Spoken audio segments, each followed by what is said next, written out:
नमस्कार, न्यूज 18 का digital platform देख रहे हैं आप। मैं हूं आपके साथ दिव्या सिंह। आपको 5 अंतर्राष्ट्रीय बड़ी खबर बताते हैं। पहली खबर अमेरिका से है। अमेरिकी राष्ट्रपति डोनाल्ड ट्रंप ने एक नया वीजा प्रोग्राम शुरू किया है, जिसे उन्होंने ट्रंप गोल्ड कार्ड का नाम दिया है। उन्होंने घोषणा की है कि लोग बुधवार दोपहर से इस गोल्ड कार्ड नागरिकता के लिए आवेदन कर सकेंगे। राष्ट्रपति ट्रंप का कहना है कि नए वीजा प्रोग्राम से अमेरिकी खजाने में अरबों डॉलर का इजाफा होगा। ट्रुथ सोशल मीडिया पर पोस्ट करते हुए ट्रंप ने लिखा है कि अमेरिका सरकार का ट्रंप गोल्ड कार्ड आज से शुरू हो रहा है। योग्य और जांचे परखे लोगों के लिए नागरिकता का सीधा रास्ता है ये, और बहुत ही उत्साहजनक है। हमारी कंपनियां अब अपनी कीमती प्रतिभाओं को रोककर रख सकेंगी। आपको जानकारी दे दें कि लाइव साइट 30 मिनट में खुल रही है, और ट्रंप ने आगे बताया है कि मेरे लिए और देश के लिए बहुत ही उत्साह की बात है कि हमने ट्रंप गोल्ड कार्ड लॉन्च कर दिया है और इसमें मिलने वाला पूरा पैसा अमेरिकी सरकार को जाएगा। ये ग्रीन कार्ड जैसा है और इससे ज़्यादा फायदा होंगे। कंपनियां किसी भी कॉलेज में जा सकेंगी, कार्ड खरीद सकेंगी और उस व्यक्ति को अमेरिका में रख सकेंगी। यह हमारे देश में बड़े प्रतिभाशाली लोगों को लाने का मौका होगा। आपको जानकारी दे दें कि गोल्ड कार्ड के लिए भारी भरकम फीस चुकानी होगी, जिसका भारतीयों पर असर पड़ना तय है। यानी कि राष्ट्रपति ट्रंप ने कहा है कि कई प्रतिभाशाली छात्र कॉलेज में पास होने के बाद भारत, चीन या फ्रांस लौट जाते हैं। उन्होंने कहा कि कंपनियां बहुत खुश होंगी। मुझे पता है कि एप्पल के टीम कुक की काफ़ी समय से इस बारे में बात चल रही थी। उन्होंने ये भी कहा है कि एक बड़ी समस्या है, लेकिन अब नहीं रहेगी। इसके अलावा हम उम्मीद करते हैं कि इस कार्यक्रम से अमेरिकी खजाने में अरबों डॉलर जमा होंगे। ट्रंप पहले भी ऐसे गोल्ड कार्ड जैसे वीजा योजना की बात कर चुके हैं, जिसका उद्देश्य अमीर या अत्यधिक कुशल विदेशी नागरिकों को आकर्षित करना है, ताकि अमेरिका में शीर्ष प्रतिभा और बड़ा निवेश आए। एक तीसरा विकल्प ये भी है कि प्लैटिनम कार्ड भी प्रस्तावित था। आपको जानकारी दे दें कि इसमें कोई व्यक्ति $50 यानी कि $5 मिलियन देकर साल में 270 दिन अमेरिका में रह सकता था, बिना विदेशी आय पर अमेरिकी टैक्स दिए। और ये साफ नहीं है कि ये योजना अभी भी शामिल है या फिर नहीं, लेकिन वेबसाइट ये भी बताती है कि सिर्फ पैसा होना ही अमेरिका में एंट्री की गारंटी नहीं है। आवेदक को स्थायी निवास के लिए योग्य होना चाहिए, कानूनी रूप से प्रवेश योग्य होना चाहिए और वीज़ा स्लॉट उपलब्ध होना चाहिए। अमेरिकी इमिग्रेशन नियमों के तहत गोल्ड कार्ड धारक EB1 या फिर EB2 वीज़ा कैटेगरी में आएंगे। ये वीज़ा आमतौर पर असाधारण योग्य वाले लोगों को दिए जाते हैं, जैसे टॉप रिसर्चर्स, फेमस प्रोफेसर, बड़े कलाकार और बिजनेस लीडर्स। इससे स्थायी निवास यानी कि ग्रीन कार्ड और आगे चलकर नागरिकता का रास्ता मिलता है।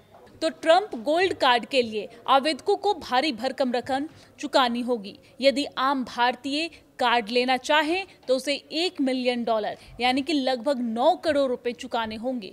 $5 मिलियन लगभग 44 करोड़ रुपए में धनकुबेर गोल्ड कार्ड हासिल कर सकेंगे, और ऐसे में अमेरिकी नागरिकता हासिल कर पाना आम भारतीयों के लिए काफ़ी महंगा हो जाएगा, और इससे उन कुशल पेशेवर की मुश्किलें और भी ज़्यादा बढ़ सकती है जो पहले से ही ग्रीन कार्ड के लिए सालों से इंतज़ार कर रहे हैं। इसके अलावा EB5 वीज़ा में लोग ले सकते थे या फिर पैसा मिलाकर निवेश कर सकते थे, लेकिन गोल्ड कार्ड वीज़ा के लिए पूरा पैसा एक साथ नगद देना होगा, और इसी वजह से ज़्यादातर भारतीयों के लिए ये और भी ज़्यादा मुश्किल हो जाएगा। भारतीयों के लिए अभी भी H-1B वर्क वीज़ा सबसे पसंदीदा विकल्प है। H-1B वीज़ा पर अमेरिका में काम कर रहे भारतीय भी गोल्ड कार्ड के लिए आवेदन कर सकते हैं, बशर्ते वो $5 मिलियन की रकम भर सके। दूसरी खबर है जहां पर प्रधानमंत्री नरेंद्र मोदी ने बुधवार को इजरायल के प्रधानमंत्री बेंजामिन नेतन्याहू से टेलीफोन पर बातचीत की है, और इस दौरान दोनों नेताओं ने पश्चिम एशिया के मौजूदा हालात पर गंभीर चर्चा की। इजरायली PM नेतन्याहू ने खुद प्रधानमंत्री नरेंद्र मोदी को फोन किया था और क्षेत्र की स्थिति पर अपने विचार साझा किए। बातचीत के दौरान भारत ने एक बार फिर शांति का पक्ष लिया। प्रधानमंत्री नरेंद्र मोदी ने क्षेत्र में न्यायपूर्ण और स्थायी शांति के लिए प्रयास के लिए भारत के समर्थन की पुष्टि की है। उन्होंने विशेष रूप से गाजा शांति योजना यानी कि गाजा पीस प्लान के शीघ्र क्रियान्वयन पर जोर भी दिया है।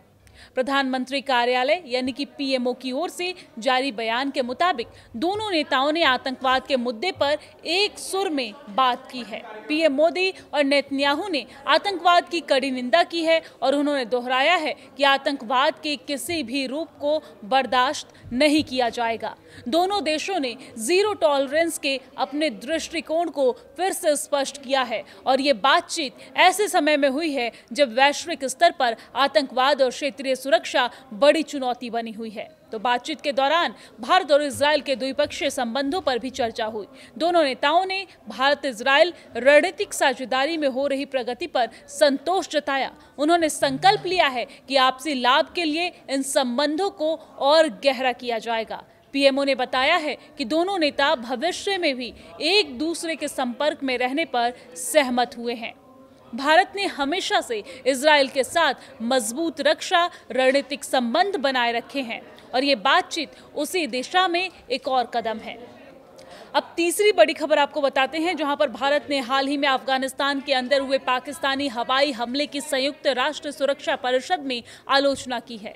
संयुक्त राष्ट्र में भारत के स्थायी प्रतिनिधि पर्वतनेनी हरीश ने सुरक्षा परिषद में पाकिस्तानी हमलों में अफगान नागरिकों की मौत का मुद्दा उठाया और इसे अफगान संप्रभुता और अंतर्राष्ट्रीय मानदंडों का उल्लंघन कहा है। उन्होंने ये भी दोहराया है कि भारत अफगानिस्तान के लोगों और क्षेत्र में शांति, स्थिरता और विकास के लिए गहराई से प्रतिबद्ध है। उन्होंने बताया कि भारत ने लगातार लाखों जरूरतमंद अफगानों को मानवीय सहायता प्रदान की है और अभी भी कर रहा है। संयुक्त राष्ट्र में भारतीय दूत ने कहा कि अफगानिस्तान के साथ भारत की विकास साझेदारी $3 अरब से अधिक है, जो अफगान लोगों के लिए नई दिल्ली के अटूट समर्थन को दिखाती है। उन्होंने आगे 17 अक्टूबर 2025 को पाकिस्तान के हवाई हमले का भी जिक्र किया और कहा कि दुखद रूप से निर्दोष महिलाओं, बच्चों और 3 होनहार युवा क्रिकेटरों की जान चली गई, जो अफगान संप्रभुता और अंतर्राष्ट्रीय मानदंडों का गंभीर उल्लंघन है।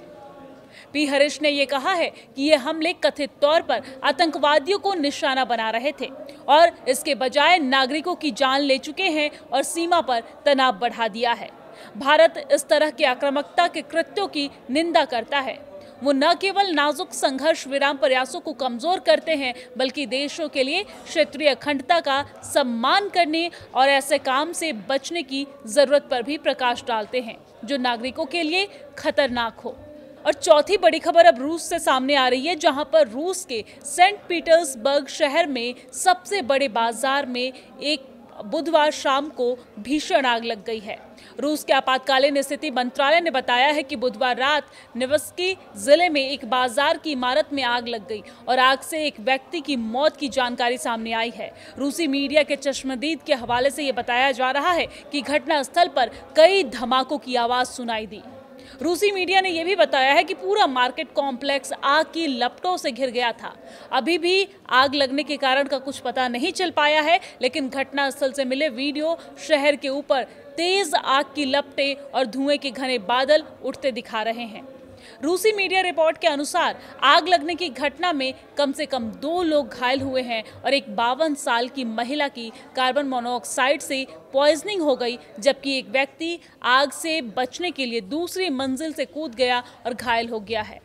आग की सूचना मिलते ही फायर रिस्पांस टीमें तुरंत मौके पर पहुंची और बचाव कार्य शुरू कर दिया है। रिपोर्ट के अनुसार लगभग 30 फायर इंजन मौके पर पहुंची और इस दौरान आपातकालीन हालात मंत्रालय ने आग बुझाने के लिए 96 कर्मचारी और 26 उपकरण भेजे हैं। घने धुएं के चलते अधिकारियों को यहां पर काफी परेशानियों का सामना करना पड़ा, सड़कें बंद करनी पड़ी। फायर डिपार्टमेंट की टीमें आग पर काबू पाने की कोशिश कर रही थी। हालांकि अभी स्थिति सामान्य बताई जा रही है। और अब पांचवी बड़ी खबर बताते हैं जो बांग्लादेश से है, जहां पर बांग्लादेश की अंतरिम सरकार ने बुधवार को अपना रुख बिल्कुल साफ कर दिया है। सरकार ने कहा है कि वो पूर्व प्रधानमंत्री शेख हसीना को भारत से वापस लाने के लिए अपने राजनयिक प्रयास जारी रखेगी। हसीना पिछले साल अगस्त में हुए भारी विरोध प्रदर्शन के बाद से भारत में रह रही हैं।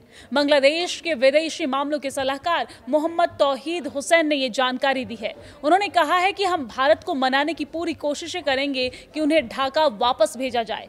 हसीना पर बांग्लादेश में कई गंभीर आरोप हैं और उन्हें कई मामले में सजा भी सुनाई गई है। हालांकि तौहीद ने यह भी माना है कि हसीना की वापसी पूरी तरीके से भारत के फैसले पर निर्भर करती है और ये बयान विदेश मंत्री एस जयशंकर की हालिया टिप्पणी के बाद सामने आया है। तौहीद हुसैन ने स्वीकार किया है कि अंतिम निर्णय नई दिल्ली के हाथ में है, यानी कि भारत सरकार के हाथ में है। उन्होंने कहा कि हम अपनी तरफ से भारत को मनाने की कोशिश करेंगे। भारतीय विदेश मंत्री एस जयशंकर ने शनिवार को इस मुद्दे पर बात की थी। जयशंकर ने कहा था कि हसीना कुछ खास परिस्थितियों में भारत में आई थी और वो परिस्थिति स्पष्ट रूप से इस बात का एक कारक है कि उनके साथ क्या हुआ था। जयशंकर ने यह भी कहा था कि आगे का फैसला हसीना को खुद लेना होगा। बांग्लादेश सरकार अब कूटनीतिक रास्तों के जरिए दबाव बनाने की तैयारी में है।